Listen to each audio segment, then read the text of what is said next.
Kind of shift gears pretty dramatically. Sure. Couple of weeks ago, there was a bill banning conversion therapy in the House of Commons, and a significant number of Conservatives in the House of Commons voted against that bill banning conversion therapy. Mm-hmm. You felt strongly enough about that to tweet about it, make comments. Tell me how you feel about that issue.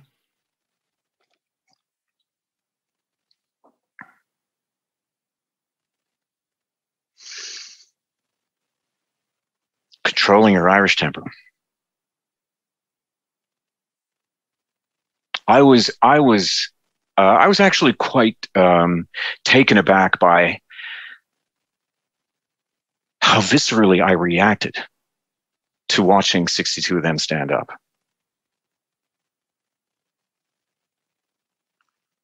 It is to imply that who I am is wrong, and it took me a long time to figure out who I am, David.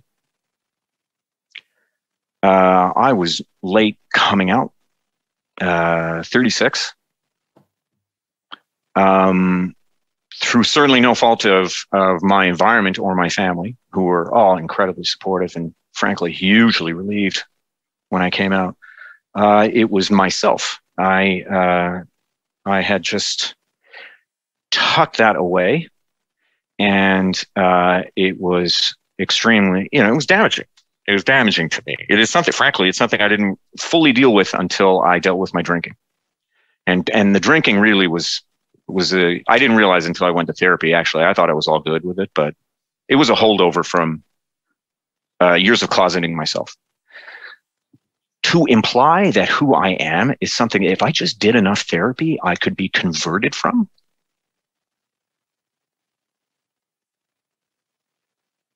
It's my marriage. Don't touch my marriage. Right. How do you think people who are gay or lesbian, any member of the LGBTQ plus community, how do you think they are going to react to that vote? Like, I understand the politics, and I mean, look, I get that, hey, the Liberals put it up for this reason, and it's diversion, and blah blah blah, and the Senate's holding it up for that, but it's all very good reasons, and we don't want clergy to not be able to talk. That is all horse shit at the end of the day. How do you think people like me will react to that? I think John Ibbotson put it very well. Look, if people my age, your age, of consenting age, decide that they feel for whatever reason that this is something that if they take therapy, they can get out of. Well, look, I'm not getting in the way of consenting adults, deciding to making that decision. But we are talking children here. I cannot imagine the psychological abuse of your community forcing that upon you. And you have to understand, in these communities, it is utterly enveloping. So I was much angrier about it than I thought, and I'm not sure how I will deal with people who voted that way. It's all well and good to say, oh, we will have that conversation. They can initiate that conversation. Right. It is not for me to initiate. This is who I am. I fought for this. I fought hard for this. I fought hard for this happiness in a very public way. But I'm happy. Good news is, when I met my husband, I went, okay, so this is no longer a question of ambiguity. This is it. Right. And we have been happily married through a pandemic, living together for 11 years. So anyway, Excellent. That will test even the best. You allowed me a moment, David. I am happy with where I am. I am happy overall. We have won this battle. We won this battle, and but I do believe in vigilance. I do believe that you got to defend that rights are bequeathed, and in my lifetime. And in my life, I have known what it is to not have those rights, and I have known what it is to have those rights. I know what it is to not be happy, and I know what it is to be happy. And I will defend that happiness, and I will defend it for others.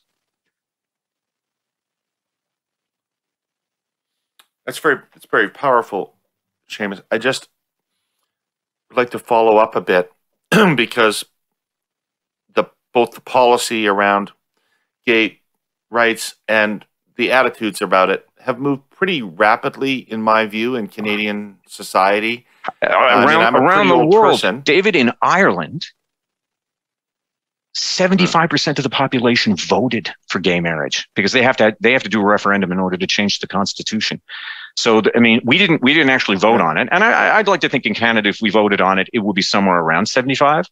But in Ireland, they went, and they voted 75%. It's amazing. It is the greatest civil rights triumph of our lifetime, and it happened before our eyes. It's amazing. Yeah, because in my adult lifetime, I worked on something in a Liberal government called the Defense of Marriage Act. Thank you. Yes. Right? No, not the one you would thank me for. Oh. One that defined, the other one. Before we were running against Stockwell Day. Yeah. Before we ran against Stockwell Day in 2000, we brought in a law that defined marriage as between a man and a woman. Right? So that's what's happened over a period of time. But my question to you is, so for those of us who aren't gay, it's tempting to look at that and say, my God, they have achieved full equality. Have you? No. Not by any means. No. But I think we got a really good shot at it. I mean, I look at kids today and it is just amazing. It's just amazing. I'm just so chuffed about it, by the openness. Yesterday was Pride Day in Nain, Labrador.